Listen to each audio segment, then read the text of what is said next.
Her scholarship and exhibitions trace Canadian and American art histories through feminist, decolonial, and critical race frameworks.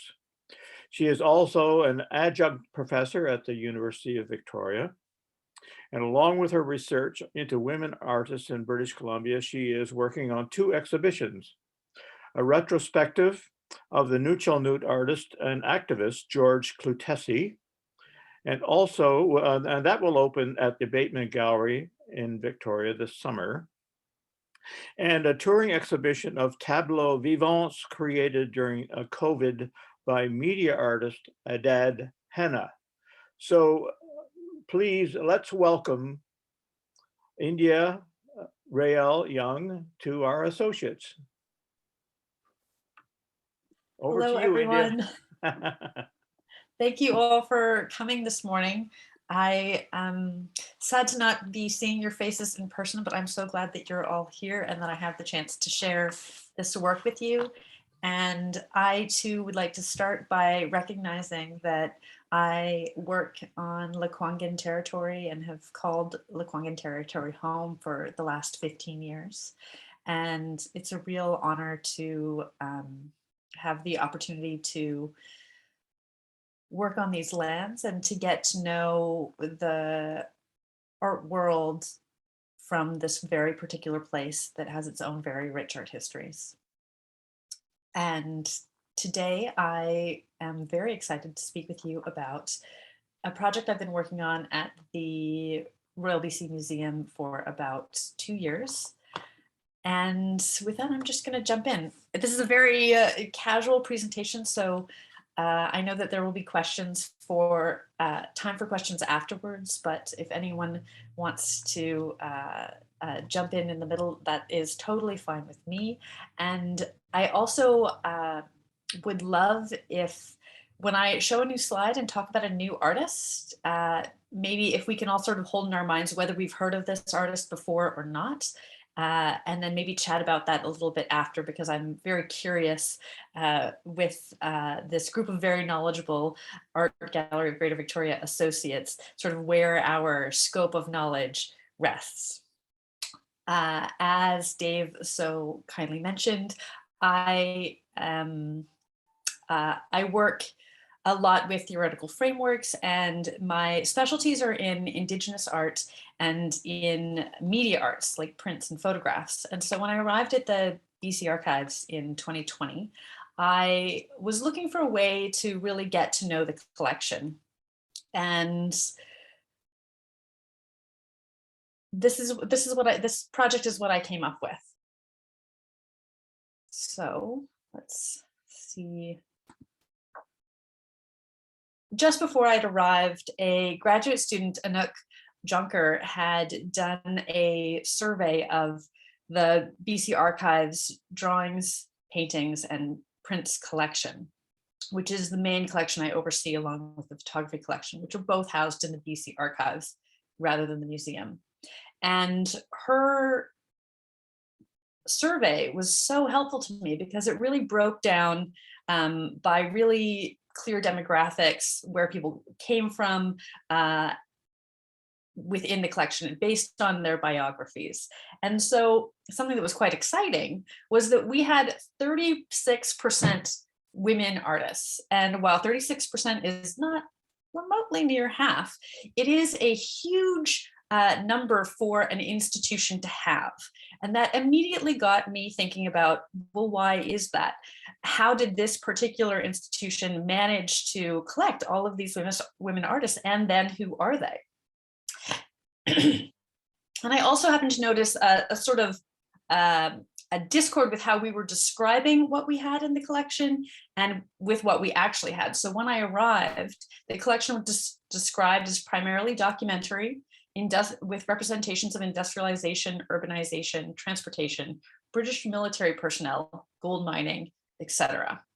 And those terms have gendered connotations of being very male focused representations of British Columbia. And so I got to thinking about how we remember women and the work that they are contributing to our society through the arts. And that connected me with this very amazing project that is running out of Concordia University in Montreal by Kim Anderson and Kirsten Huneau. And it's called the Canadian Women Artist History Initiative. And through their project, they've created a database of women artists in Canada. And I thought that I would use their model at the BC Archives to start working on biographies for the women in our collection.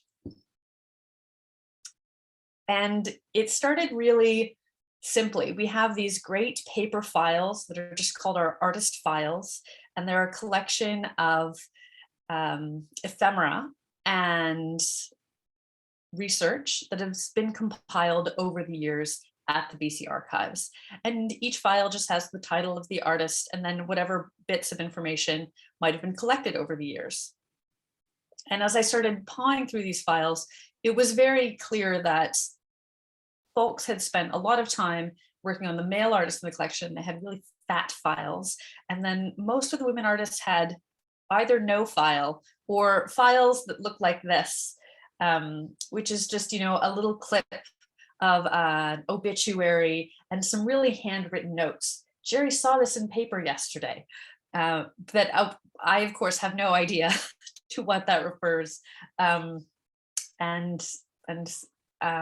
So I've been trying to puzzle these things out.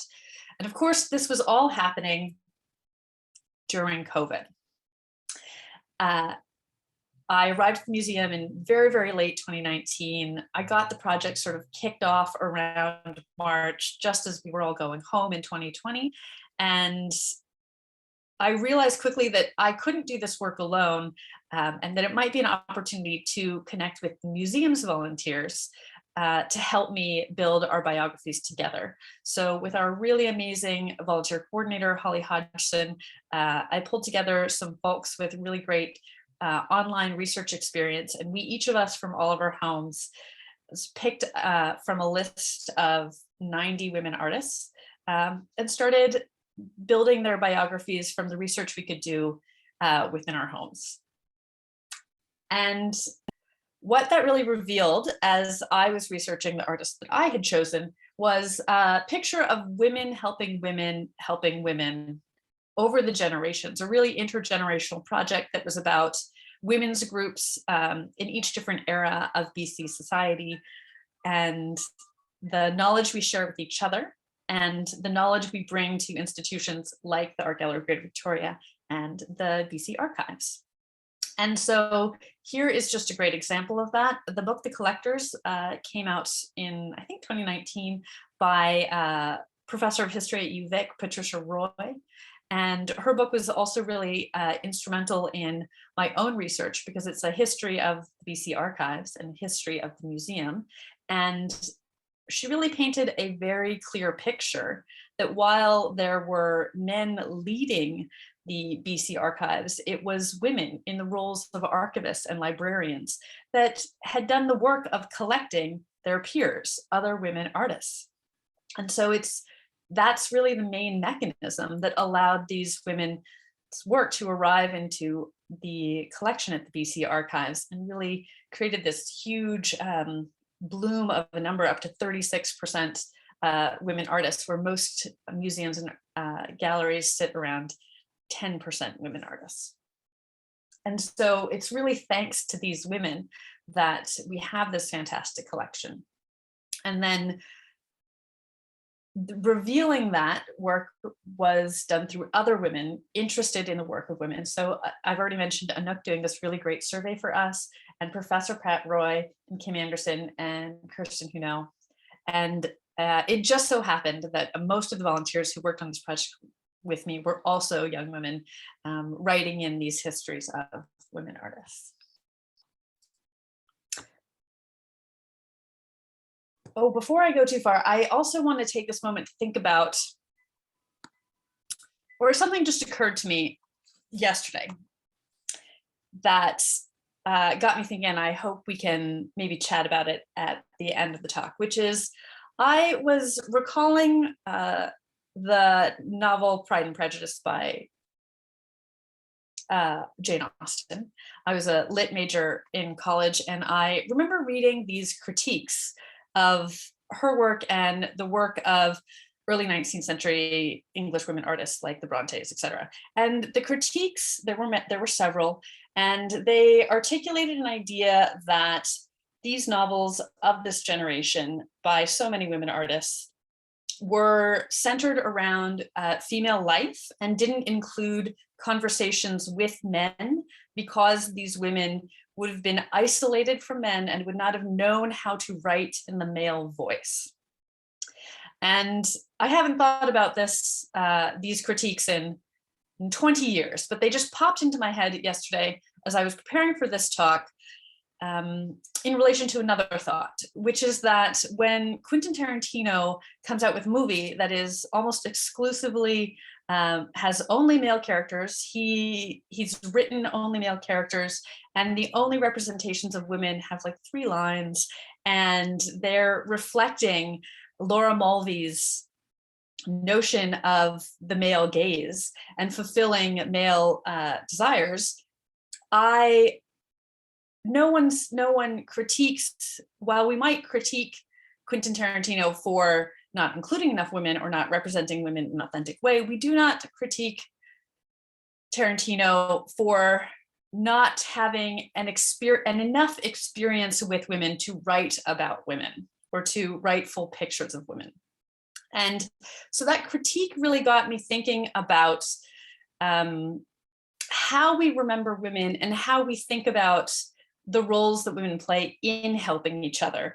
And when women represent women,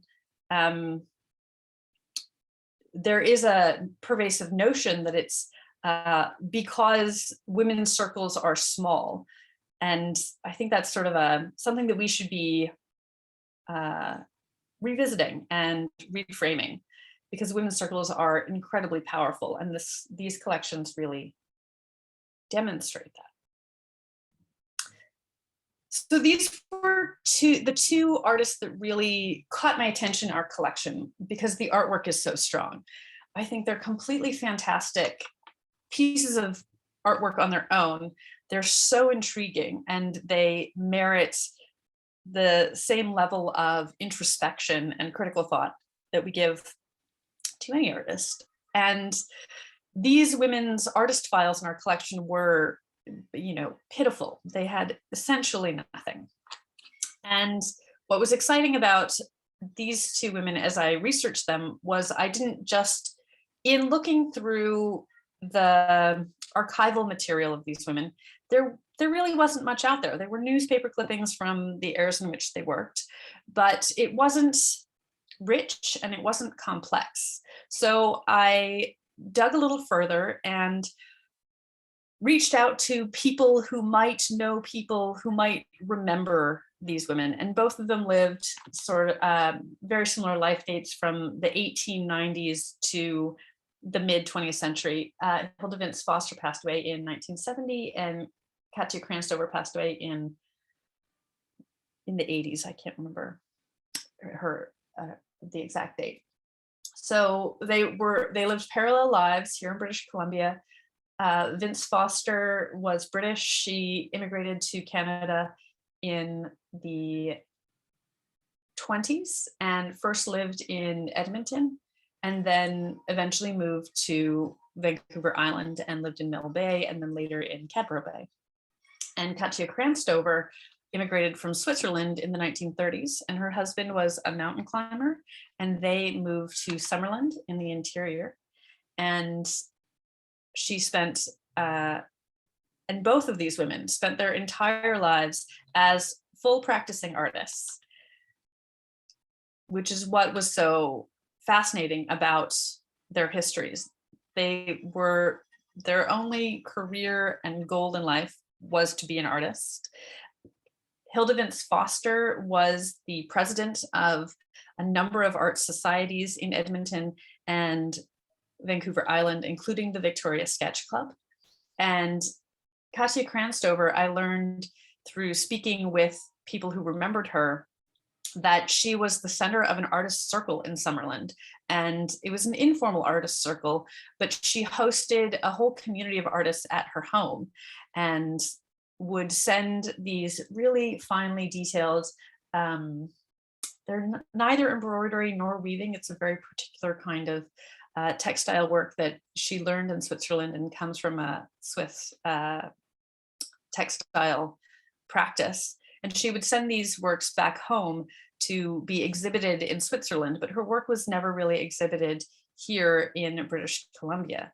While her peers who she hosted, including P.M. Ritchie, who's a fantastic artist from the interior, were gaining small traction because they represented more recognizable art forms, that is painting on canvas. And so at the archives, we have 21 paintings by Vince, and we have, I think, just 12 textiles, both small and large, from Katja Kranstover, which are totally magnificent pieces of work that, to my knowledge, have never been exhibited, neither Hilda's or Katja's, since they've arrived in the archives. And that is something that I'm hoping to change in the coming years.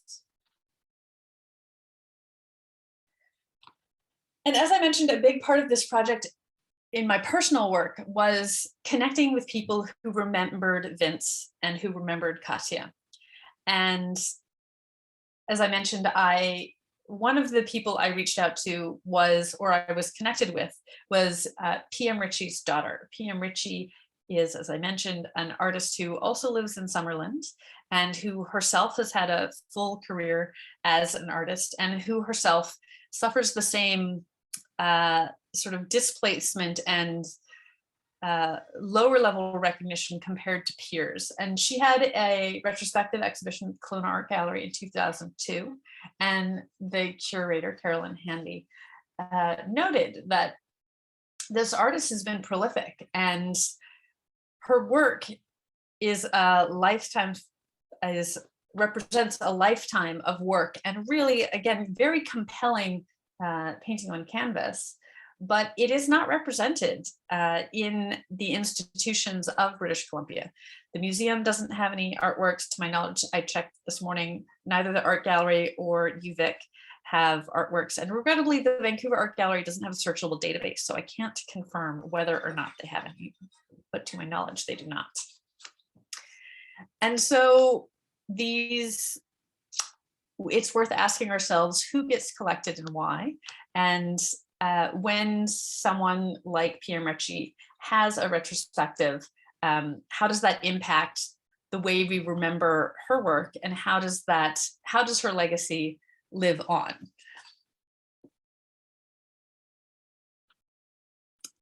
Similarly with Vince Foster, I learned so much from talking to not the people who remember her, but the people who the sort of the next generation, the adults now who remember as children their mothers knowing Vince Foster. Vince, as I mentioned, lived in Edmonton in the 30s and then moved to Vancouver Island in the 40s and was an instrumental part of our arts community. And what is so interesting about Vince's artworks arriving into the collection is that we don't know how they arrived here, and we don't know when they arrived. It's likely they arrived after she passed away, and that they were donated to the museum. And what's interesting about that donation is that it would have happened in 1970, just after the art gallery was opening. And this is another really important component as to why the museum has the artworks that it has. Until the Art Gallery Greater Victoria opened, the BC Archives really was the main place on the island that people went to for creating legacies for artists. It was the repository and the gallery where artists could be represented, and there wasn't really another place on Vancouver Island that was a collecting institution that held artworks, even though it was an archive, not a gallery. But as you all know, there was no gallery on the island until the 1960s. And the Vancouver Art Gallery only opened in the 1930s. So the provincial archive was a very important place to have one's work represented up until these galleries began to open. And that's another very important contributor to why we have women artists and the importance of those women artists in our collection. And then sort of quickly after 1960, 1970, our collection of artists falls off because these artists then began to be collected by the Art Gallery of Greater Victoria, and their representation in the gallery has become so important because just that little difference between archive and gallery is such an important designator as to who is important in the art world.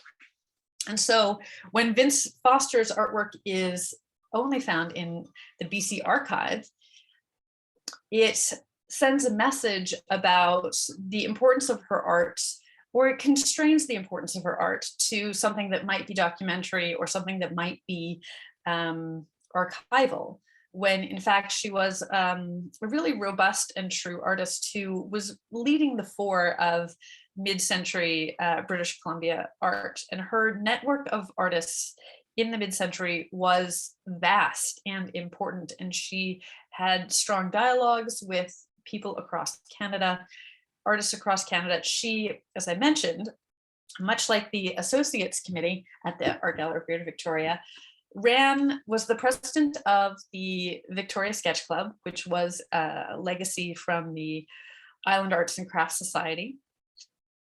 And she was the president for almost 20 years. And in those 20 years, she was instrumental in hosting art exhibitions all over the Lower Mainland and ensuring those art exhibitions represented not only her community, but hosted artists from across Canada, much like the Associates do for the Art Gallery of Greater Victoria. And in her bringing artists in from places across Canada, and in her ensuring that her work and the work of her peers was being shown, she created a real network of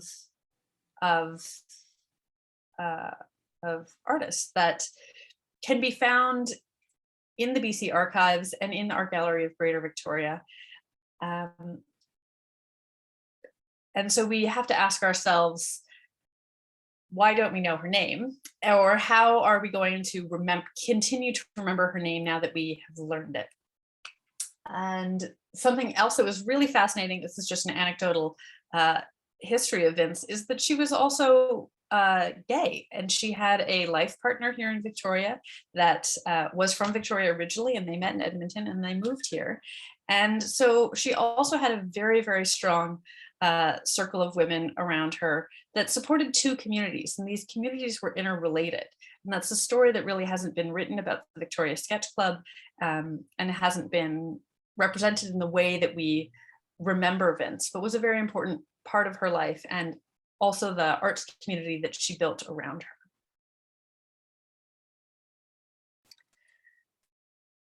And these are just some other artists in our collection that I learned about through this project and through the volunteers that helped me create these biographies. So this research came to me rather than research I did on my own. Madge Wolfenden is a big part of Patricia Roy's book because she was the assistant to the archivist, the provincial archivist, in the turn of the 19th century into the 20th century. So she was one of these instrumental women in collecting artwork for the BC archives. She would have been one of the people that folks were talking to about Emily Carr. And indeed, this is a sketch of Emily Carr's studio from 1905. And Emily Carr is a huge part of the BC Archives collection because at the time that Carr passed away, the BC Archives really was the place where art would go to ensure the legacy for an artist in British Columbia. And we're so grateful to the community of Carr's friends that donated those works to the BC archives in that era. And Madge would have been instrumental in that work. Madge was also the president of the British Columbia Historical Association. And so her relationship to the preservation of history at the BC archives extended not just to the creation of her own artwork, but to the inclusion of folks like Vince and folks like Katja Kranstover. And I know you all, or hopefully you all, have been hearing about Sophie Pemberton. Catherine Bridge, who is the curator emeritus at the Royal BC Museum in Art, is curating an exhibition that will be at the Art Gallery of Greater Victoria this year, next year, it's coming soon, of Sophie's work. And Sophie is another one of these artists that we remember, and then she sort of falls away. She was a peer of Emily Carr's. They both grew up in Victoria together, and they both went out to train as full-time artists. And they both did that by moving abroad and then eventually returning to Victoria and creating artwork here. And Sophie lived between here and the UK for the majority of her adult life. And she's known for these very spectacular portraits. I believe the companion piece to Daffodils hangs in the manor at the art gallery right now, which regrettably, it sounds like folks can't see in person, but next time you pop by the art gallery, have a look out for it. I know that Catherine's very excited to have these two pieces together for the first time, I believe, since 1897. They'll be really stunning to see in person, and they're magnificent, monumental portraits that are in the line of Mary, oh, who's the Impressionist artist whose name just walked out of my mind? Mary Cassatt. Anyway, thank you, Mary Cassatt. In the line of Mary Cassatt, and possibly in the line of Jane Austen or Hilda Vince Foster, her portraits tend to represent women doing women's things, unless she was specifically commissioned to paint portraits of men. And so it's worth asking ourselves, are these women painting portraits of women? Or let's assume these women are painting portraits of women because women as subjects are the most interesting thing and have the most to say, and they're worth sharing. I also wanted to share this sketch of Cardinal, which is not going to be in the exhibition. It was just donated to the museum through Catherine's tireless work around Pemberton. And the Art Gallery of Greater Victoria already has the final portrait of this cardinal, which Pemberton would have done while training in Italy. And it's a really magnificent piece in person, and it's great to be able to see the relationship between the sketch and a formal composition, because it shows that craft of the artist. So here's that. You can see how refined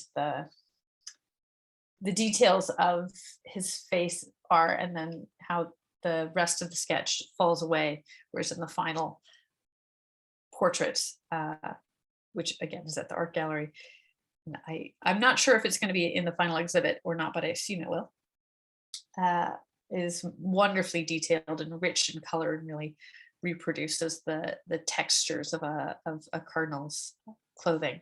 It's worth a close look. And Georgina de Lobinaire would have been someone that inspired both Pemberton and Carr. She and her husband were both artists, and they traveled to Victoria in the 1880s.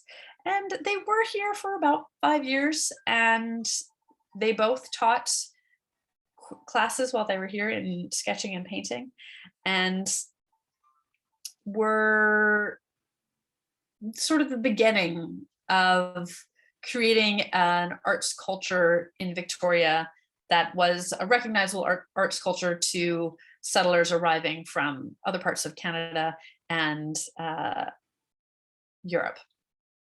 And they came with a tradition of 19th century painting and this kind of landscape painting that comes to define 19th century North American art history. And so here is a really beautiful example of Ross Bay, and this is where the cemetery will arrive, but has not been designated as a cemetery yet. You can see, we can all really recognize this place that we call home. And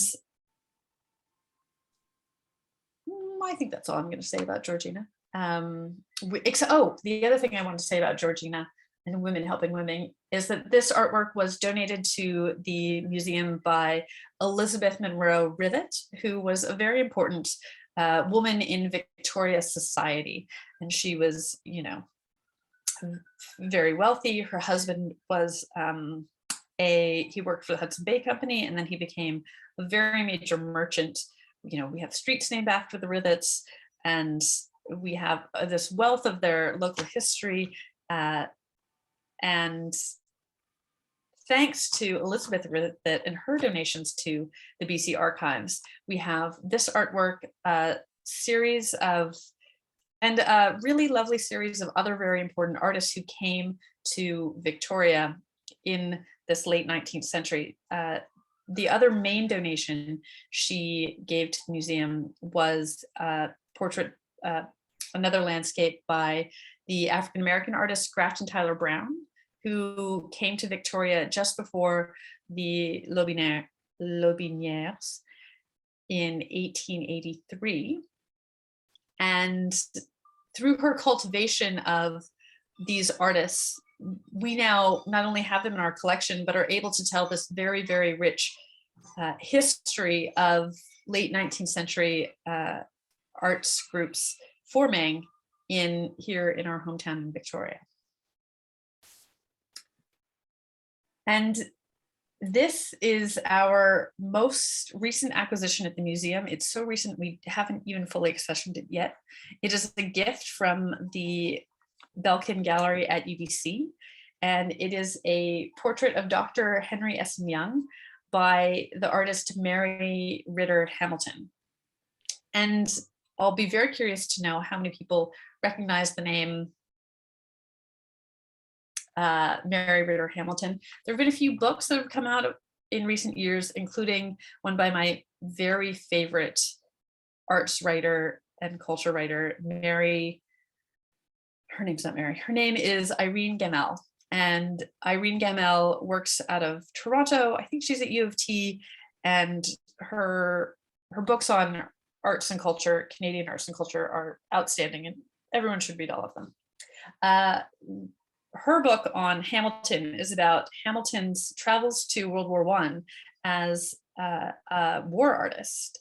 And it's a gripping story about Mary's passion for supporting the war, and the means to do that was through her representation in painting. But in her everyday life, she was a portrait painter, and just before the war, she lived in Victoria and painted a series of our lieutenant governors, which I believe is still at Government House, and other important figures in the province of BC through government, including Dr. Henry Essen Young, who is this fellow here. And he was at UBC because he was the gift of a friend of Hamilton's, Mary Higgins, and he was instrumental in establishing UBC as a university. But the other fascinating thing about Dr. Henry Essen Young that is anecdotal or tangential, that is certainly worth sharing nonetheless, is that he was the Dr. Henry of his day, and he was the main figure in the government who was responsible for the Ministry of Health. And through his work with the government as the Minister of Health, he was passionate about vaccines and specifically about smallpox vaccines. So when I was researching the potential acquisition of this painting as a gift from the Belkin, I delved into the provincial records of his correspondence, and his correspondence, his government correspondence, is captivating. Through the 1920s and 30s and into the 40s, he is working so incredibly hard to acquire vaccines, smallpox vaccines, and to disseminate them across the province to everyone. Primarily, he's creating educational programs about the importance of vaccines, and those educational programs are really targeted towards students. And what is also so interesting about his correspondence is that the correspondence that comes back to him is about the complications of getting folks on board with the notion of vaccines throughout the 20s, 30s, and 40s. So that's just an interesting little anecdote about another Dr. Henry, who will shortly be housed at the BC Archives. And the final artist I wanted to mention was Inda Athoth. And Inda Athoth, I really wanted to draw to our attention because she was instrumental in founding the Art Gallery of Greater Victoria. And without her tireless work, who knows if the Art Gallery of Greater Victoria would have been founded as in the era that it was. And she was incredibly resourceful in her cultivation of a network of Victoria folks to encourage them to be passionate about the arts and to demonstrate their passion through the establishment of a dedicated art gallery. And this is one of her works from our collection. I think we have 3 or 4, and I'm not totally sure it's 1944 that this work was painted, but in our research of Athoth, we discovered that she was in a very important exhibition at the Vancouver Art Gallery about notions of labor and labor in British Columbia. And so I think that this view from her studio here in Victoria, it might be one of the contributions that she sent to that exhibition as a representation of labor in Victoria. That's not 100% sure. That's sort of a speculative, something that through speculation we've arrived at through our research, which is always very exciting as an art historian. And Athoth has a really fantastic biography that is published by a local press, Mother Tongue. It's called Life of Inda Athoth, that I hope everyone checks out. It's always worth their time. And then my final artist that I want to let you know about is Crystal Fan, and she is a real up-and-comer. She's having her first solo exhibit at the Chapel Gallery at St. Matthias Church here in Victoria, and her paintings are stunners. And it opens January 21st, next week, and she's giving an artist talk at 5:30. I'm not sure what the situation with Omicron will mean for that opening, but a gallery is always a place you can go and be very distant from other folks if you don't go to the opening. So I hope you all pop over and check out her work. It's really exciting. Thanks, everyone. Thank you, India. And I'm sure that people are going to have lots of questions for you. So I'm just going to change my view so that I can see people. And if you do have a question, I encourage you to unmute because there's at least 40 participants on the call right now. So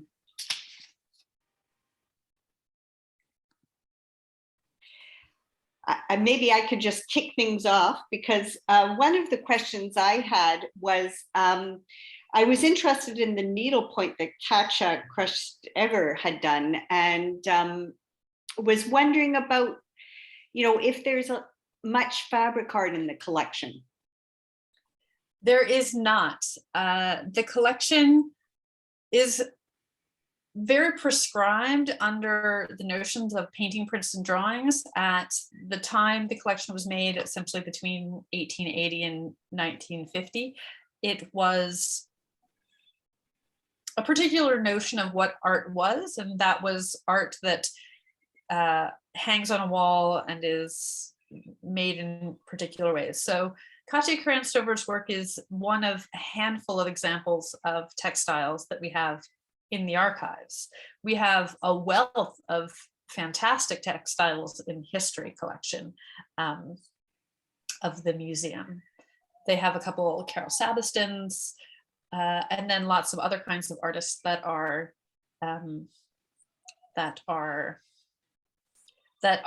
because they're textile artists, aren't fully designated as artists, and therefore they've wound up in history collection. And then it's also worth giving a shout out to the amazing textiles in the indigenous collections. You can see a totally stunning piece by Anna Slaga in the Orcas exhibit right now. It is one of two artworks by indigenous women on view in the Orcas exhibit. There's also a really meticulously woven hat. But what's so neat about the Anaslaga weaving is that it's a classic chilkat weave, but then the design, rather than being woven, the image design, there is design that is in the chilkat weave style, but there are two killer whales. It's a split killer whale that is overstitched rather than woven in the chilkat fashion, and which is worth checking out. It's a real masterpiece and a really unique way to create a chilkat.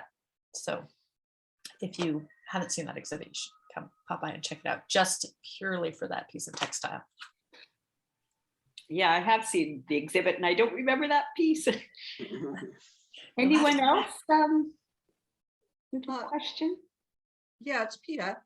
I wanted to respond to India's comment / question early in her presentation. And you were quoting someone who said that women's influence was limited because they, I forget exactly, but they were in organizations of limited scope. So I have two comments. One is to say that I don't think that's necessarily true, because in the early days of Victoria's settlement, there were a group of church women who were very concerned about the behavior of the miners in the Fraser Valley. They were drunk. And actually public drunkenness was a huge problem in Victoria. So these women felt that the way to deal with that, which it's interesting solution, but it was to bring in brides.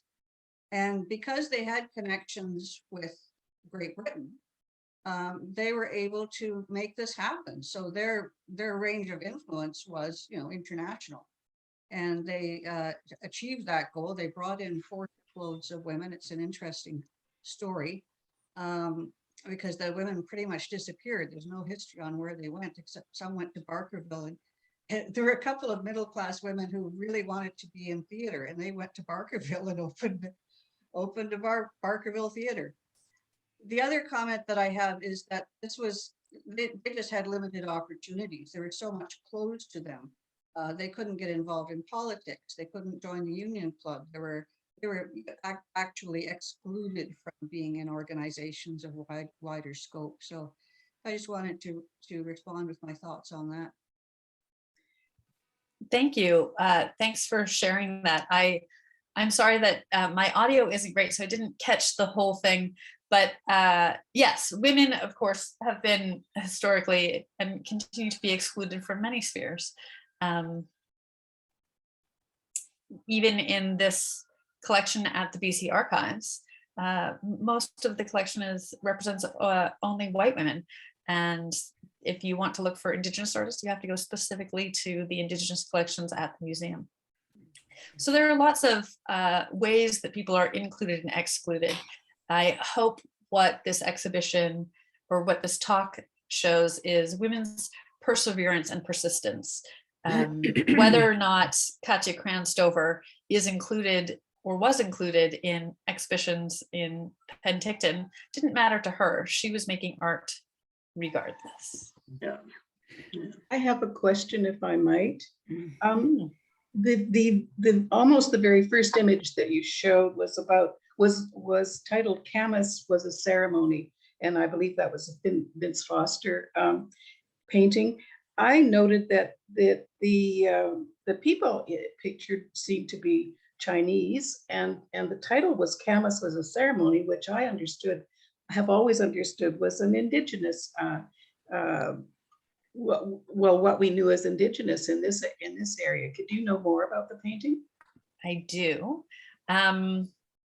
They are not Chinese. They are representations of local Salish women, whether they're Lekwungen or Wasanic is not totally clear, but this is one of my favorite paintings in the collection because it is both detailed and incredibly, it's got a very modern, almost an Art Deco vibe about it. And for those of us who are here in Victoria, we can almost place ourselves in the meadows across from Cattle Point and that lovely hill where in that park every summer it's a burst with camas flowers, and then you can sort of imagine that these are the islands across the way in the Olympics. And it almost looks like an arbutus tree as well. Exactly, yeah, you can really pick out, these are the petals of the camas flower, and this is very much an arbutus tree. And these are really actually fantastically rendered details about an imagined Lekwungen past, where with folks in cedar bark shawls and cedar bark hats that are both incredibly accurate and then also very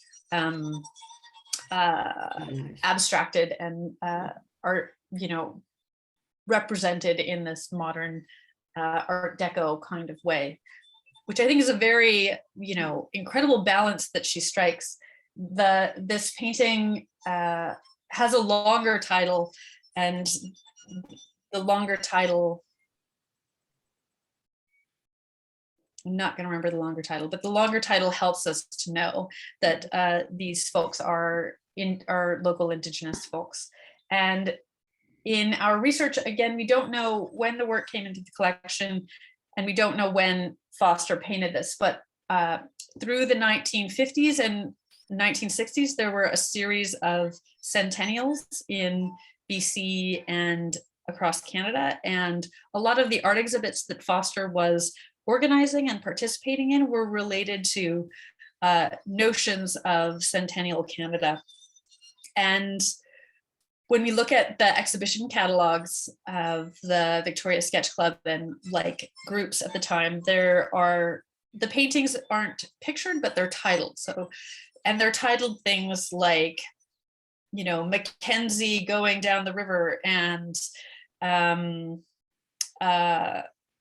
now these very nationalistic notions of how Canada is created, and Vince is including things like Camas was a ceremony.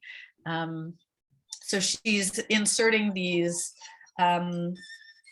much more expansive ways to think about Canadian history amongst what is otherwise an easily prescriptive narrative of Canada history, with representations of the Hudson Bay Company and various prime ministers and other legal mechanisms of Canada. So it's a very interesting painting in that sense. India, I have a question and some comments. Would you talk about that wonderful photograph that you showed of those two women? I thought it was marvelous. One sitting on a saddle on the engine of the car. Oh yes. I will tell you why I picked that photo. This slide came from a different talk I did just about Hilda Vincent Foster for the Canadian Women Artist History Initiative. And when I was talking with a woman named Margaret, who remembers Vince as the partner of her aunt, she remembers that so Vince's partner was named Edith, and she remembers Edith telling her as a child the story of how Edith and Vince traveled from Edmonton to Victoria in the 1930s in an open-topped car across the Rockies with a rumble seat, and that all their luggage was packed into the rumble seat, and they're like two, young women cruising across Canada. And the story really captured my imagination. And so when I was preparing the talk, I wanted to find sort of what would capture that story. And this is just a stock photo I pulled off the internet that to me sort of sends, visualizes that picture of these two women just rocketing over the Rockies in their open top rumble seat.